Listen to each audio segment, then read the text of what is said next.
Last year in Milan, I walked by a building several times before I realized it was the American embassy.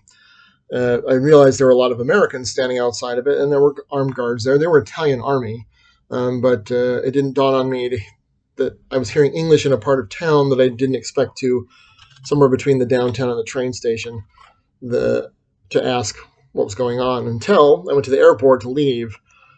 And there was another woman there at Milan Linate who was also flying back here to the same city, who had been there, and we got to chatting. And turns out that there were 12 Americans there when I was in Milan who were all there getting their passports replaced. They had been pickpocketed in Venice. So you hear a lot of things about pickpockets in Italy, and I guess it can be a really big thing. I don't remember anyone really bumping up against me or coming after me. I have provisions to protect my valuables and I don't carry around more stuff than I need. I also don't travel to places like that in the summertime where it's more difficult to guard your valuables. And if I do have to travel to those places, I make sure to keep my hands on them at all times, because if someone puts their hand in your pocket and your hand is in your pocket already, it's pretty obvious. There's no really way to surreptitiously take something from your pocket while your hand is also in there. So it begs the question of, why didn't I get my pocket picked in Venice, and what can we do about it? So I have an advantage over her. Number one, she was I think she said she was from Taiwan. It was Taipei. Yeah, she's from Taipei originally. So she doesn't look like she blends in Venice. And I know a lot of people are easily targeted as tourists if you don't look like you're from there. It's one of the reasons I do a lot of travel in Europe, is because I can blend in there much better than I can blend in Taipei. but and so if you are a more obvious target, then you would be easier to spot as a target. I think a lot of people don't see me as a target because of not just that, but a few other things I'll mention. Now there are a lot there. If you come in on the train, which you have to really, I guess it's that or boat, but I didn't see anyone arrive by boat because the airport in Venice is not on the island because there's no room for it. So it's on the mainland, and then you have to take this train. There are a lot of tourists at the train station who looked really bewildered that we were going to Venice, but we didn't fly to Venice. Oh, yeah, you didn't.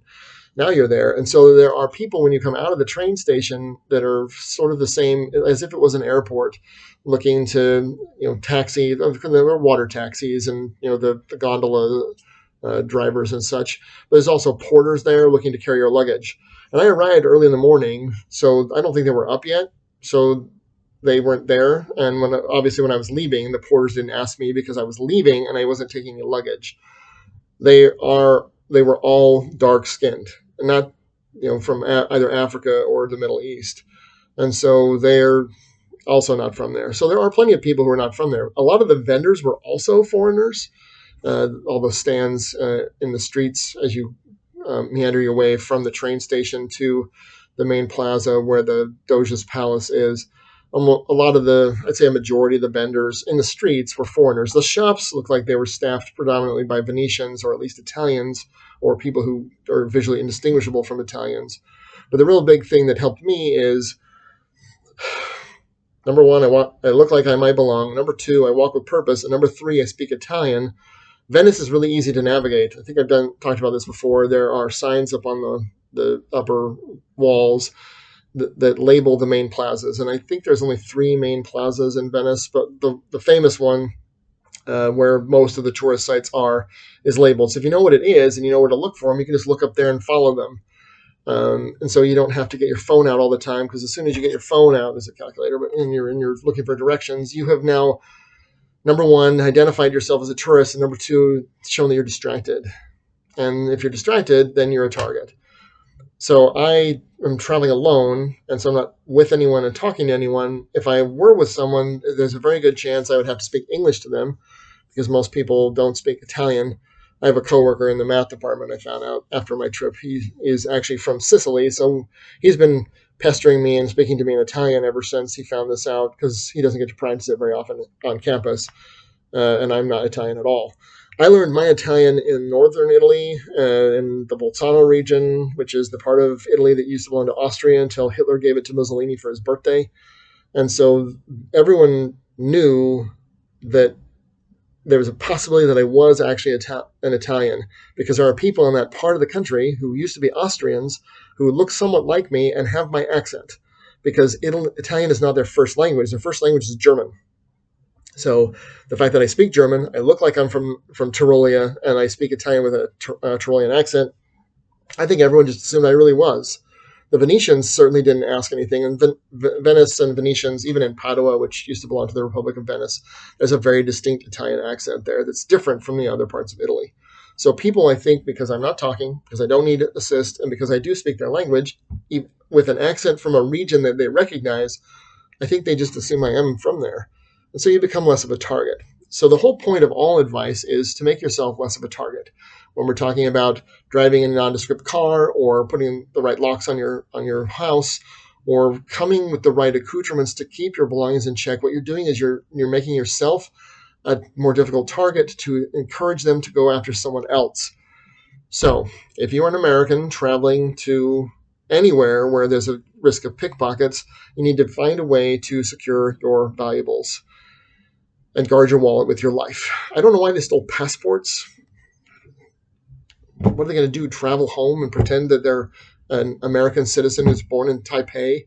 Whatever. But they did, and that's what they took. But you need to find a way to keep those things, to secure them about your person. One of the things I do when people want to see it is I carry a photocopy of each of my documents. That way I can pull a photocopy out. That way they don't have my documents. And if they need to see them, I can show them it's the same thing. I just took a facsimile before I came. And then I maintain control, and they don't know where it is, because I didn't pull the actual document out, which has helped. I also have a decoy wallet. The person who used to live at my house still uses my house as his mailing address, and I bought the house in 2010. So when his driver's license renewal shows up and his renewal healthcare card shows up, I just put them in a wallet and take it with me. Because if you're going to be a stupid idiot and still register yourself as living at my address, then yeah. So those, or find stuff on the ground, gift cards that are expired, you put them in there, because foreigners don't know what they are, and because they can't read them sometimes. So any cards in a wallet, and I also found fake money. We, for some reason, have a ton of motion picture use only money in this town. And so I have several fake $100 bills shoved in there, so that if someone goes after my wallet, they think they have a score, and there's nothing in there that I care about. It's either cards that aren't mine, cards that are not valid anymore, and money that has no actual face value. So I have a decoy wallet. So because if their attention is drawn to that, they stop looking usually for your actual wallet, which is somewhere else. And then, of course, trying to minimize your exposure as a tourist. Dressing nondescriptly as possible. Americans have a very particular way that they dress. They coif their hair. This is very American hairstyle. Baseball caps, no. And of course the way we talk and the way we move around. Americans like to move around in little wolf packs and occupy all the space. Italians will do it in a straight line, which is annoying. I did a video on that already. But Americans have a very distinct way of moving around, and we're very loud, and we have a very distinct accent. So if you can minimize the talking, you may be able to escape the being a target.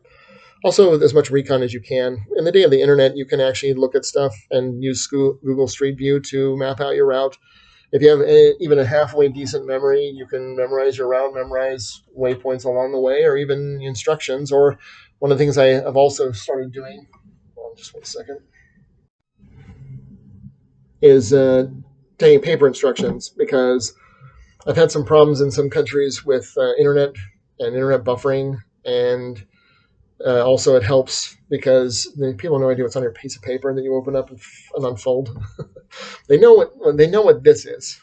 When you open this up, they know you're pulling up a map or you're pulling up messages. And they also, some places like Spain, these are stolen a ton. I don't know why. I didn't see that in Italy, but no one steals your paper. And if they do, well, you still have a way to get instructions, because I usually bring 2 copies anyway. That's in case it's raining and one of them gets destroyed. So I have a backup. But to have options that don't attract attention, because if you pull out a piece of paper, the paper doesn't talk. because I speak Italian, but if I do travel instructions on here, this defaults to my native language, which is not Italian, and they can hear it. And it has an American accent, so it's very obvious that I'm a tourist. So basically, what I've been able to do, I think, is it's not because I'm a white male and I'm privileged, it's because I blend in. And I go to places where it's possible for me to blend in. And if you can't blend in as well because you're a female from Taipei, then there are behaviors and tactics that you can adopt to either make yourself blend in as much as possible or make your valuables blend in to where it's not obvious or it's not easy to get to them. You'll see they sell a lot of these bags that go right here to keep your stuff right here. And I know when I'm standing there, I will hold cross my arms like this a lot so that I'm aware of anything that comes into my core. Or like I said, if I don't have a jacket, I'll put my hand in my pocket where my valuables are because it's very obvious if someone reaches in to grab my hand to hold hands with me while they're trying to get my wallet or whatever is in that pocket.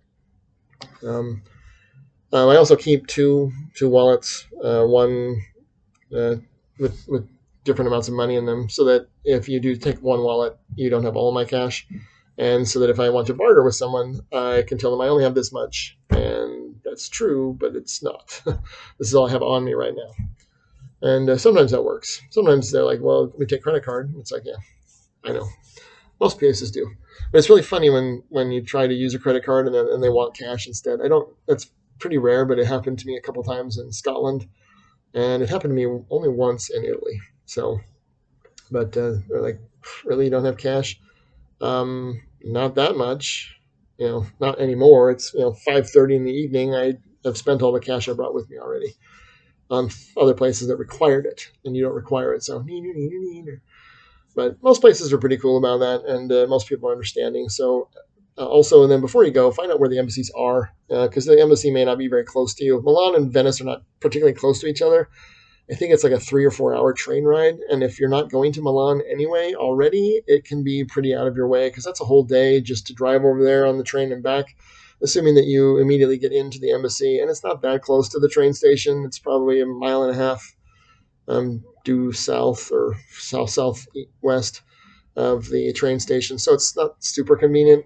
Um, it's near the downtown, which makes sense, but it's not as close to the train station as you might want in case you get your pocket picked in Venice. So I want you to have a good experience traveling, and so these are some of the things that have helped me or that I think you might want to try since you may not be able to be like me to make yourself look as much like a gray rock and an uninteresting target as you possibly can. It works for me here too. I drive a 21-year-old car. This is like a $7 T-shirt, and I try and look as poor as possible so that people will ignore me. And with one exception, it worked. And that person stole my 31-year-old car for some reason. I don't know why, and then they trashed it. So that, yeah, most of the time it will work. Anyway, travel safely. Keep your eyes peeled and cross your eyes, dot your T's, and guard your wallet. Godspeed.